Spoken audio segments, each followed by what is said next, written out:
Hi, friends. Welcome back. I'm your host, Kristen Hajar, and this is Rise in Mourning, Finding Jesus at the Threshing Floor. If you've been walking with me through this series, you know that the last episode, I shared the hardest story of my life, the day everything changed for us, the day we lost our youngest son, Alec. Today, I want to talk about what the first 48 hours that followed that day, the blur, the shock, the way time didn't make any sense, and how I was trying to hold on to my faith by a hem. Before I continue, don't forget to like and subscribe and leave me comments. It really helps out my channel and my podcast. And you can find me on my socials at Rise in Mourning. After we left the hospital that night, I remember walking throughout our house and feeling like the world had tilted off its axis. Everything looked the same, but nothing was. The air felt different. The walls felt too quiet. Alec's little shoes were in the floor of our mudroom, and that empty crib was unbearable. I don't remember sleeping until all I wanted to do was sleep. I cried nonstop.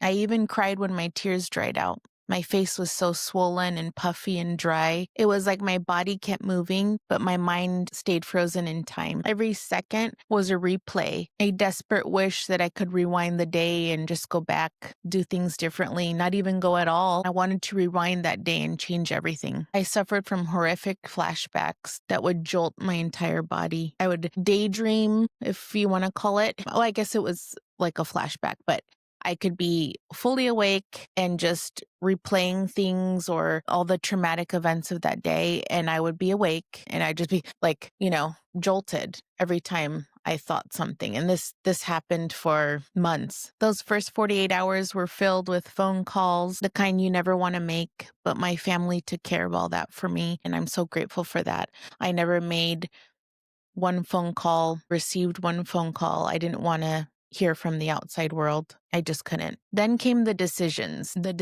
you have to make when you've lost your child, and you have to make them within 24, 48 hours sometimes, are just unbearable. All the arrangements that have to be made, the decision to bury or cremate, like how does a parent decide those things? It's, I'm still speechless. I don't know. So the decision to bury or cremate was a very heavy one. And again, one that we had to make. I don't remember. I think it was within 48 hours.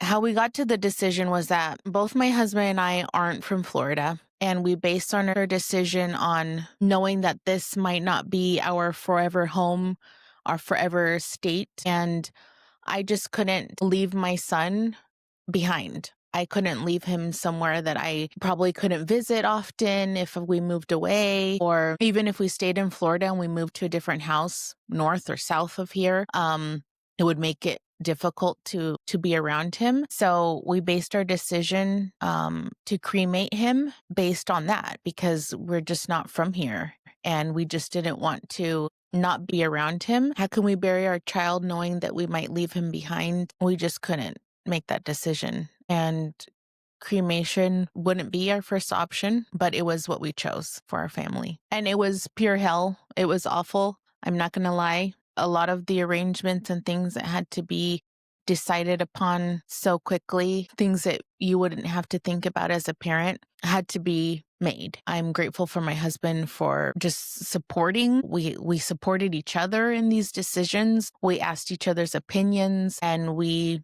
decided on things as quick as possible. Everything felt too heavy and too fast. And yet, in the middle of all that, people started showing up for us. Meals appeared at our doorstep. Our home was filled with flowers, and I received texts from people I haven't heard from in years, or maybe ever. At the time, it all felt like noise, like life was happening around me. The world was spinning, but I couldn't step into it. I just envisioned myself as this person, and everything was just revolving around me. And looking back, with all the support and cards and texts and love that we received, it was God's subtle reminder that we weren't alone. Our neighbors and community stepped up. And I remember standing in my kitchen and looking around, and everywhere was a plant, flowers covering my kitchen and all the tables of my house, just food all over. And even though I was so broken, I felt so grateful for these friends and strangers, their generosity, and I just cried. Still, I was numb. My appetite was gone. I remember my mom trying to feed me some broth here and there.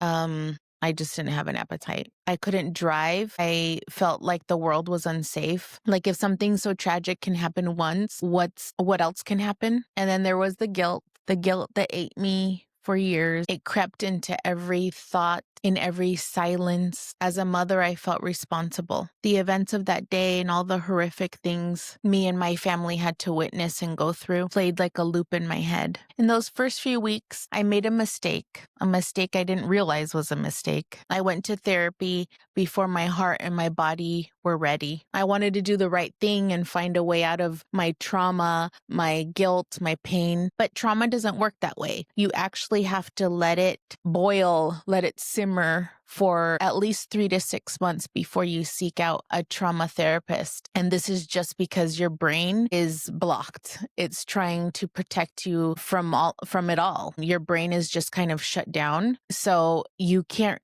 even process anything when you're that in shock and that numb. So you do actually have to wait till your body processes a little bit, and then you can seek out therapy. You can't analyze a wound that's still bleeding. You have to let it breathe first. You have to survive it before you can process it. And the therapist I sought out didn't even specialize in trauma grief, which was another big mistake I made. I encourage you to find a therapist at least 6 months after the event has occurred. And please find one that specializes in the type of therapy that you need. Looking back now, those first 48 hours weren't about understanding anything. They were about enduring, one breath at a time, 1 minute at a time. And maybe that's the best any of us can do in those early days of grief. Just keep breathing when every breath hurts. If you're there right now, if you just experienced a loss and you're in that fog, please hear me when I say you don't have to have the words. You don't have to have the faith. You don't have to have the faith that feels strong. You don't even have to be okay,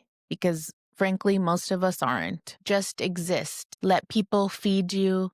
Let time blur, and let God hold what you can't carry. Healing doesn't start in those first hours, weeks, or months. Survival does, and that's okay. In the next episode, we'll talk about the seasons that follow. Those celebrations and holidays that hit you like a freight train. They always come whether you're ready for them or not. The holidays, since we're fast approaching them, I want to get this episode out to you as quickly as possible. It might come out as a bonus episode, but stay tuned for that. Until then, please give yourself some grace, and remember, even in mourning, we rise.